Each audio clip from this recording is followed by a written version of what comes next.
Hello viewers, welcome to this channel. आज हम लोग बैंडविड्थ कैलकुलेशन करेंगे सीरीज रेजोनेंस सर्किट का। याद है हम लोगों ने जब हाफ पावर बैंडविड्थ जब पढ़े थे तो बैंडविड्थ के बारे में डिस्कस किए थे। वो जो बैंडविड्थ होता है जिसमें हाफ पावर आता है, याद है ना सबको। तो वो बैंडविड्थ का जो वैल्यू है वो आज हम लोग कैलकुलेट करके निकालेंगे कि उसका वैल्यू क्या है। ठीक है, तो without wasting any time let's get started.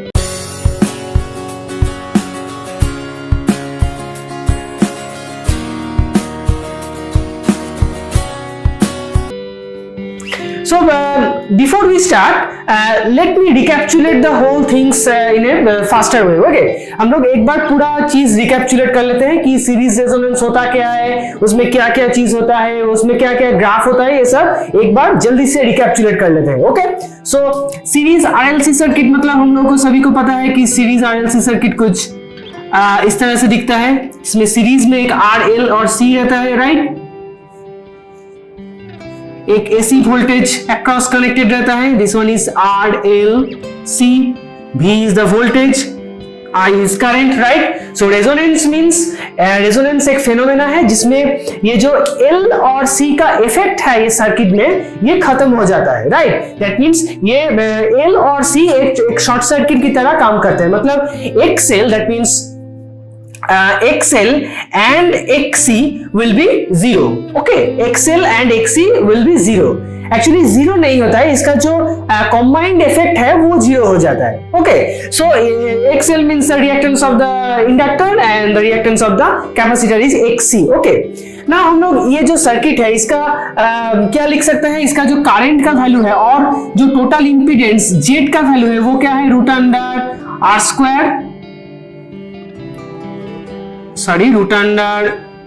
Square plus XL minus XC तर whole square. Okay, root under R square plus XL minus XC तर होल स्क्वायर। क्लियर। सो अगर ये चीज जो है ये XL माइनस XC 0 हो जाए तो Z का वैल्यू क्या होगा, R, राइट। दैट मींस ये Z का मिनिमम वैल्यू है। तो एट रेजोनेंस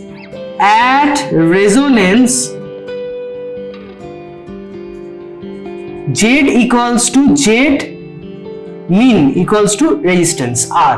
ओके, तो ये एक्चुअली होता क्या है कि अगर हम लोग ये सीरीज सर्किट है, इसका जो वोल्टेज है, इसका जो फ्रीक्वेंसी है, इसको अगर हम वैरी कर सकते हैं तो अगर हम लोग एक फ्रीक्वेंसी को वैरी करते करते करते करते एक टाइम आएगा जिसमें XL और XC इक्वल हो जाएगा। तो XL माइनस XC का वैल्यू 0 हो जाएगा, राइट। सो उस इंस्टेंट में Z का जो वैल्यू मिनिमम होगा वो है R का वैल्यू, राइट। सो Z का वैल्यू मिनिमम मींस करंट का वैल्यू क्या होगा, मैक्सिमम होगा, राइट। सो किस फ्रीक्वेंसी में रेजोनेंस होगा ये पूरा डिपेंड करता है L और C का वैल्यू के ऊपर, राइट। क्योंकि L हम लोग जानते हैं कि omega L that means 2 pi F into L and it is 1 by omega C that means 1 by 2 pi F into C।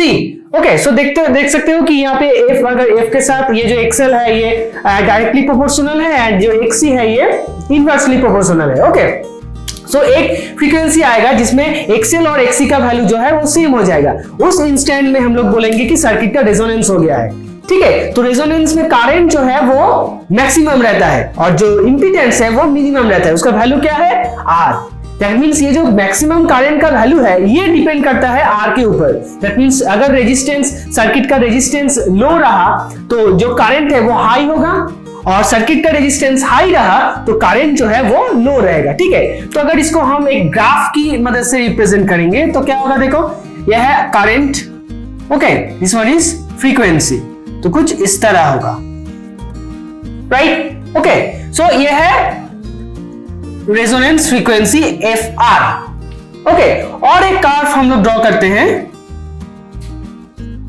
Right. This is for low R मतलब low resistance, this is for high resistance. Okay, मतलब high resistance में current जो है ये at resonance current जो है वो कम होगा with respect to the low resistance obvious सी बात है, रेजिस्टेंस कम रहेगा तो करंट ज्यादा फ्लो होगा, रेजिस्टेंस ज्यादा रहेगा तो करंट कम फ्लो होगा, राइट। ये जो ग्राफ मैंने जो हाफ पावर बैंडविड्थ वाला जो सिलेक्टिविटी जब मैंने पढ़ाया था तो ये ग्राफ मिस्टेक हो गया था थोड़ा जल्दी में, तो ये थोड़ा करेक्ट कर लेना, राइट। सो ये जो ऊपर वाला है this is for low resistance, मैंने वहां पे किया था कि this is for high resistance, okay, पर ये गलत है, right. So this is for low resistance and this is for high resistance, clear. तो ये हो गया करंट और फ्रीक्वेंसी का ग्राफ। अगर हम लोग जेट का प्लॉट करेंगे तो क्या आएगा, देखो,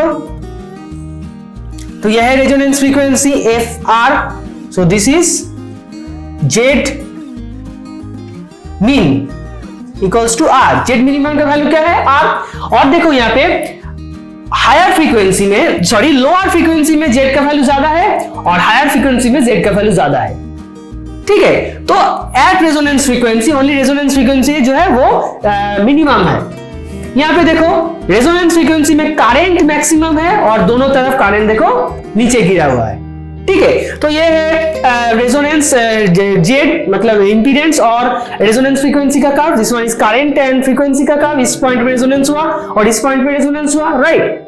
और एक बात देखो, ये जब मैंने हाफ पावर बैंडविड्थ डिस्कस किए थे तो ये जो सर्किट है, सॉरी ये जो ग्राफ है, इस सर्किट का ये जो ग्राफ है, देखो हम लोग एक फ्रीक्वेंसी का जो रीजन है वो कंसीडर करेंगे, जिस रीजन में ये क्या है आई मैक्स, राइट। इस रीजन में ये जो दो पॉइंट है, देखो सेम पॉइंट है, सेम वैल्यू है, इसमें जो करंट होगा वो √2 टाइम्स होगा आई मैक्स की, ओके। तो ये जो रीजन है इसको हम बोलते हैं कि हाफ पावर बैंडविड्थ। ये जो बैंडविड्थ का रीजन है, बैंडविड्थ मतलब region of a frequency, okay, frequency का एक रीजन होता है, राइट। सो ये जो फ्रीक्वेंसी का रीजन है इसको हम बोलते हैं कि हाफ पावर बैंडविड्थ, ओके। फिर हम लोगों ने देखा कि रेडियो ट्यूनिंग, हम लोग रेडियो कैसे ट्यून करते हैं। एक रेडियो में कुछ नहीं होता है, एक सीरीज आरएलसी सर्किट होता है, हम लोग जो नॉब घुमाते हैं उसको घुमा घुमा के ये आर और एल का वैल्यू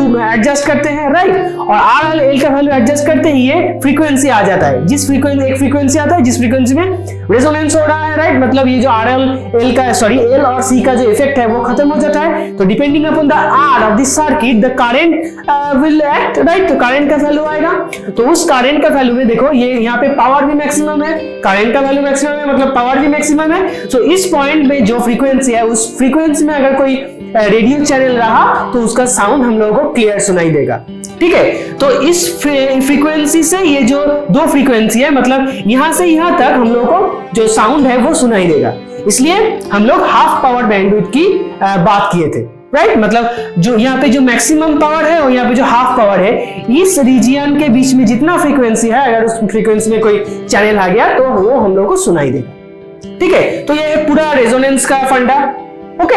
अब हम लोगों ने ये जो बैंडविड्थ है, आज इस बैंडविड्थ का वैल्यू हम लोग निकालेंगे। हम लोग डिस्कस किए थे कि बैंडविड्थ का जो वैल्यू है del omega that is R by L, हम लोग डायरेक्ट लिख दिए थे क्योंकि वहां पे जरूरत था वो क्यू फैक्टर निकालने के लिए, तो हम लोग डायरेक्ट वहां पे लिख दिए थे। पर आज कैलकुलेशन करके देखेंगे कि आर और आर बाई एल या आ रहा है कि नहीं, right. So let's start the calculation portion, right. तो कैलकुलेशन से पहले हम लोग ये छोटा करके ये सर्किट है इसको ड्रॉ कर लेते हैं। यहाँ पे R L C, right, across में एक supply voltage R L and C, ये जो करंट है यहां से जा रहा है, राइट। तो अगर हम लोग ओवरऑल इंपीडेंस का बात करें तो हम लोग लिख सकते हैं क्या, Z equals to sorry total impedance लिख सकते हैं क्या, R square plus XL minus XC तर होल स्क्वायर, ओके।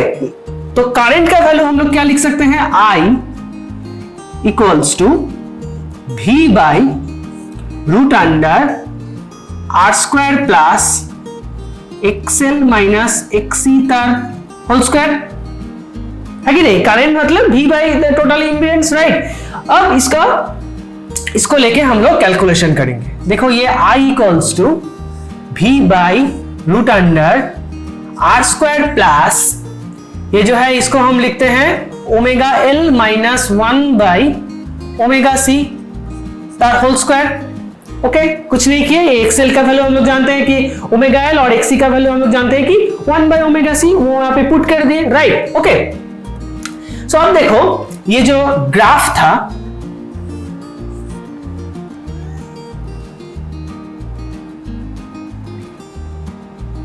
सो बैंडविड्थ में ये क्या था, omega 1, this one is omega 2, और ये क्या था, ओमेगा आर, राइट। ये था आई मैक्स, ओके, और ये क्या था, आई मैक्स बाई √2, ओके। अगर करंट √2 टाइम डिक्रीज कर जाए तो रेजिस्टेंस क्या होगा और इंपीडेंस क्या होगा, √2 टाइम इंक्रीज कर जाएगा, ओके, क्योंकि रेजिस्टेंस बढ़ जाएगा तो करंट घट जाएगा, डिक्रीज करेगा। सो अगर करंट √2 टाइम डिक्रीज कर जाए तो रेजिस्टेंस क्या होगा, यहाँ पे जेड क्या होगा, Z equals to Z minimum और only Z into √2 Z, okay. So ये जेड का वैल्यू क्या है, एक्चुअली जेड का वैल्यू क्या है, आर। सो हम लोग लिख सकते हैं कि r√2, ओके, क्योंकि रेजोनेंस में ओनली आर रहता है, ठीक है। तो हम लोग पहले एट ओमेगा 1 कैलकुलेट करेंगे, तो I के जगह में हम लोग क्या लिखेंगे, V by √2 into R, okay, equals to V by √under R square plus omega 1 L minus 1 by omega 1 C तर होल स्क्वायर, ओके। तो ये भी कैंसिल आउट हो जाएगा, तो हम लोग लिख सकते हैं √2r equals to √under R square plus omega 1 L minus 1 by omega 1 C तर होल स्क्वायर, ओके। नाउ ये r रूट के बाहर है, इसको रूट के अंदर लाएंगे तो क्या होगा, देखो √under 2r square equals to √under R square plus omega 1 L minus omega 1 C तर होल स्क्वायर, ओके। तो ये जो √2r स्क्वायर है इसको हम इजीली ऐसे लिख सकते हैं, R square plus R square equals to this,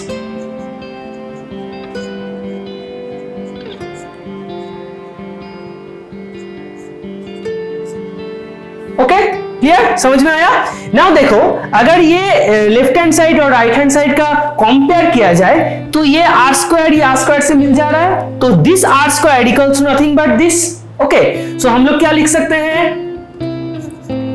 R square equals to omega 1 L minus 1 by omega 1 C तर होल स्क्वायर।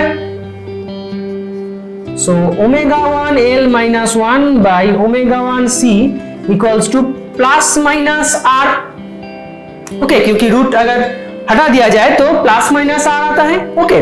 नाउ एक चीज देखो, रेजोनेंस फ्रीक्वेंसी से पहले अगर हम लोग इंपीडेंस की बात करें, अगर हम लोग इंपीडेंस ग्राफ की बात करें, चलो यहां पे ड्रॉ कर लेते हैं इंपीडेंस ग्राफ की।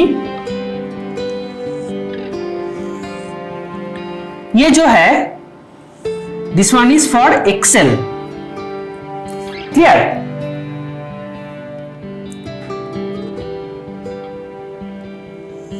This one is for XC। देखो ये पॉइंट में, इस पॉइंट पे दोनों का वैल्यू सेम है, that means XL minus XC is 0, that means ये जो पॉइंट है this is nothing but FR, resonance frequency वाला पॉइंट, ओके। इस पॉइंट से आगे देखो, इस पॉइंट से पहले that means before resonance frequency circuit में XC का वैल्यू ज्यादा है कि नहीं, यहां से भी देख सकते हो। अगर मान लो कि यहां पे छोटा करके XL equals to 2 pi f into L, XC equals to 1 by 2 pi f into C, okay. कम फ्रीक्वेंसी में अगर f कम रहा तो ओवरऑल क्या होगा, ज्यादा होगा, अगर f कम रहा तो XL का वैल्यू क्या होगा, कम होगा। तो लो फ्रीक्वेंसी में सर्किट जो है उसमें XC का वैल्यू ज्यादा रहता है, दैट मींस सर्किट कैपेसिटिव रहता है, ओके। सो ओमेगा 1 क्या है, रेजोनेंस फ्रीक्वेंसी से पहले का इंसिडेंट है। So at omega 1 circuit is capacitive actually. Okay, इसको मिटा देते हैं। तो सर्किट अगर कैपेसिटिव रहा तो यहां पे लिख सकते हैं हम at omega 1 L less than 1 by omega 1 C, right? क्योंकि XC ज्यादा है बिफोर रेजोनेंस फ्रीक्वेंसी, XC ज्यादा है, XL कम है, तो यह है XC, यह है XL, राइट? तो हम लोग लिख सकते हैं, यहां पे लिखते हैं, okay, omega 1 L minus 1 by omega 1 C, इससे, okay, from this equation, okay, equals to minus R। That means R का जो नेगेटिव वैल्यू है वो हम लोग लेंगे, क्योंकि ये कम है और ये ज्यादा है, तो कम से ज्यादा अगर सब्सट्रैक्ट किया जाए तो नेगेटिव वैल्यू आता है, हम लोगों को पता है, सो माइनस R, ठीक है? तो इसको थोड़ा सिंप्लीफाई करते हैं, omega 1 square LC minus 1 minus equals to minus R omega 1 C, okay? इसको जस्ट LCM करके उसको क्रॉस मल्टीप्लिकेशन कर दिए, ठीक है? सो इसको तो रीअरेंज कर लेते हैं, इसको इधर लाते हैं, प्लस R ओमेगा 1 को पहले लिखते हैं, omega 1 RC minus 1 equals to 0, okay? ये हो गया इक्वेशन नंबर 1। समझ में आया इक्वेशन नंबर 1 कैसे आया? मैं फिर से रिपीट कर रहा हूं। देखो, ये है जनरल करंट का फॉर्मूला। जनरली करंट क्या होता है कि V बाई जेड होता है ये, राइट?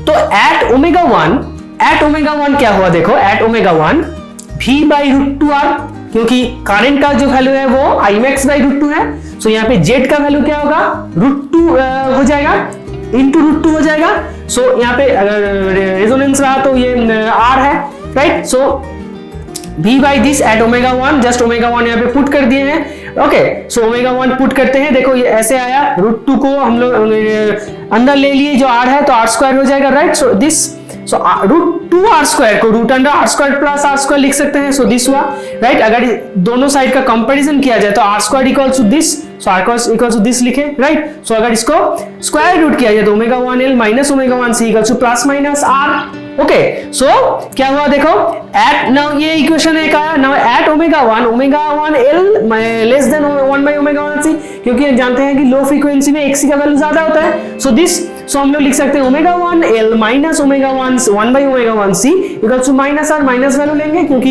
ये ज्यादा है ये कम है, सो सब्ट्रैक्ट करेंगे तो नेगेटिव आएगा, राइट? तो ऐसे लिख सकते हैं। इसको अगर रीअरेंज करके ये इक्वेशन आया, okay? Now for omega 2, at omega 2 देखो सब कुछ सेम रहेगा, राइट? सब कुछ क्यों सेम रहेगा? देखो, ये करंट का वैल्यू भी सेम है, सो हम लोग यहाँ पे लिख सकते हैं V by √2R equals to V by √R square plus omega 2L। सिर्फ यहाँ पे ओमेगा 1 की जगह में ओमेगा 2 हम लोग पुट करेंगे, right? Same process, same things, only just right omega 2 in place of omega 1। Omega 1 की जगह में ओमेगा 2 लिखो, सेम होगा। तो सेम आके इतना तक हम लोगों को सेम आएगा, इतना तक हम लोगों को सेम आ जाएगा, राइट? तो उसको लिख लेते हैं, देखो, omega 2L minus 1 by omega 2C equals to plus minus R, okay? Now देखो, at omega 2 that means resonance frequency का बाद की बात है, ठीक है? तो उसमें क्या होगा? देखो, और हायर फ्रीक्वेंसी में अगर हम लोग XL का वैल्यू कंसीडर करेंगे, यहां पे लिख लेते हैं 2 पाई f इंटू L, और XC का वैल्यू है 1 by 2 pi f into C, okay? So at higher frequency XL का जो वैल्यू है वो ज्यादा है, और एट हायर फ्रीक्वेंसी XC का जो वैल्यू है वो कम है, राइट? सो ओमेगा 2 में रेजोनेंस फ्रीक्वेंसी के बाद में, रेजोनेंस हो जाने के बाद, आफ्टर रेजोनेंस फ्रीक्वेंसी ओमेगा 2 में क्या है? सर्किट इंडक्टिव है, XL ज्यादा है, दैट मींस सर्किट इंडक्टिव है। सो हम लोग लिख सकते हैं at omega 2L greater than 1 by omega 2C. So from this equation we can write omega two L minus 1/ω2c equals to plus R. हम लोग प्लस लेंगे क्योंकि ये ज्यादा है ये कम है, तो सब्सट्रैक्ट करेंगे तो प्लस ही आएगा। ओके, सो यहां से हम लोग लिख सकते हैं जस्ट रीअरेंज करके, ये जो इक्वेशन है ये इस तरह सेम आएगा, ठीक है, थोड़ा साइन का चेंज होगा। So omega to the square L C minus 1 equals to plus omega two R C. Okay, इसको भी रीअरेंज कर लेते हैं, minus 1 equals to 0। Okay, so ये होगा इक्वेशन नंबर 2। समझ में आया? This one is equation number 1, this one is equation number 2। Okay, now हम लोग अगर बैंडविड्थ निकालना चाहते हैं तो क्या जस्ट ये पोर्शन चाहिए, तो ओमेगा 2 माइनस ओमेगा 1 करने से बैंडविड्थ का जो वैल्यू है वो आ जाएगा, राइट। सो यहां पे भी हम लोग ओमेगा 2 मतलब at omega 2 means this, at omega 1 means this. So equation 2 minus equation 1 करके देखो क्या आता है, ये जो बैंडविड्थ का वैल्यू वो आ जाएगा, ठीक है। तो हम लोग ओमेगा 2 माइनस ओमेगा 1 करेंगे। ओके, सो इसका जरूरत नहीं है, इसको मिटा देते हैं।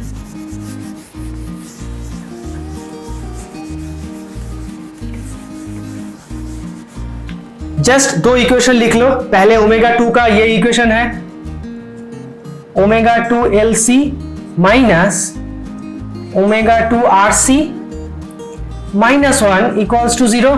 नेक्स्ट लिख लेते हैं ये ओमेगा 1 एल सी, कहां गया ये, प्लस ओमेगा 1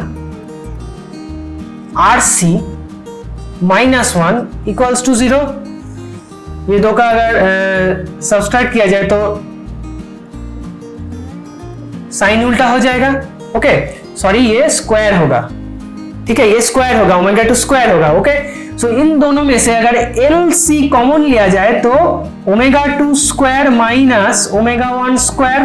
ओके, अगर यहां में इसमें से हम लोग माइनस आर सी को कॉमन लेंगे तो क्या आएगा, देखो ओमेगा 2 प्लस ओमेगा 1, ये प्लस 1 माइनस 1 कैंसिल आउट हो जाएगा, इक्वल्स टू 0।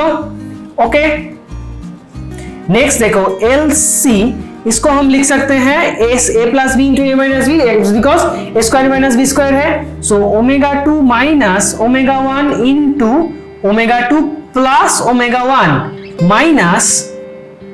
माइनस से नीचे लिखते हैं R C into omega 2 minus omega 1 equals to 0। Clear?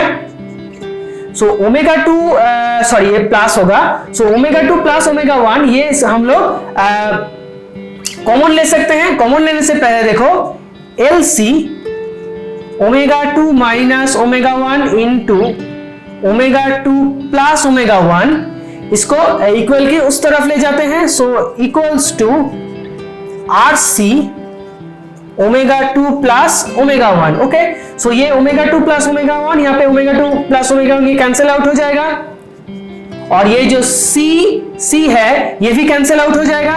Okay, so क्या बचा रहा, omega 2 minus omega 1 equals to are.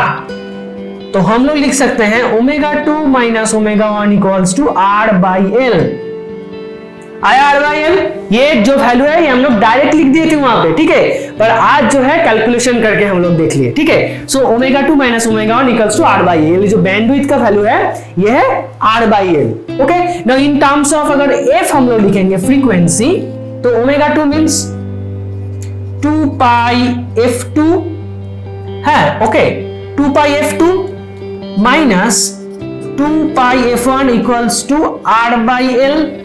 So f2 minus f1 equals to r by 2 pi l। Okay, हो गया। सो इन terms of frequency क्या है, r by 2 pi l। Okay, और इन terms of omega क्या है, r by l, राइट। ये हम लोग क्या करे थे कि इस पोर्शन में क्या है, r by तो ये पोर्शन का जो फ्रीक्वेंसी है ये क्या होगा, r by 2l, हाफ हो जाएगा r by 2l, और यहाँ का जो है वो सेम होगा r by 2l। Okay, right. So हम लोग लिख सकते हैं ओमेगा 1, यहां से हम लोग लिख सकते हैं इसको मिटा देते हैं, जरूरत नहीं है अभी। ओके, तो हम लोग लिख सकते हैं omega 1 equals to omega R minus R by 12। Omega 1 से आर बाई 12 सब्सट्रैक्ट करोगे तो ओमेगा 1 आएगा, राइट। और omega 2 equals to omega R plus R by 12। Clear? तो इस तरह से हम लोग ओमेगा की वैल्यू निकाल सकते हैं, इस तरह से हम लोग एफ का वैल्यू निकाल सकते हैं, इन टर्म्स ऑफ एफ फ्रीक्वेंसी निकाल सकते हैं, राइट। सो ये जो फॉर्मूला है और ये जो फॉर्मूला है बहुत काम में आएगा प्रॉब्लम करते समय, ठीक है। तो ये कैसे आया ये हम लोग आज देख लिए, ठीक है। तो series resonance is almost complete, कुछ प्रॉब्लम हम लोग सॉल्व करेंगे, फिर ये सीरीज रेजोनेंस हम लोग कंप्लीट कर देंगे, फिर चले जाएंगे पैरेलल रेजोनेंस में। Okay, so that's it for today's video. If you like this video, then like the video and share it with your friends. Those who are new in this channel, please subscribe the channel. Okay, मिलते हैं अगले video में, तब तक के लिए Tata and good bye.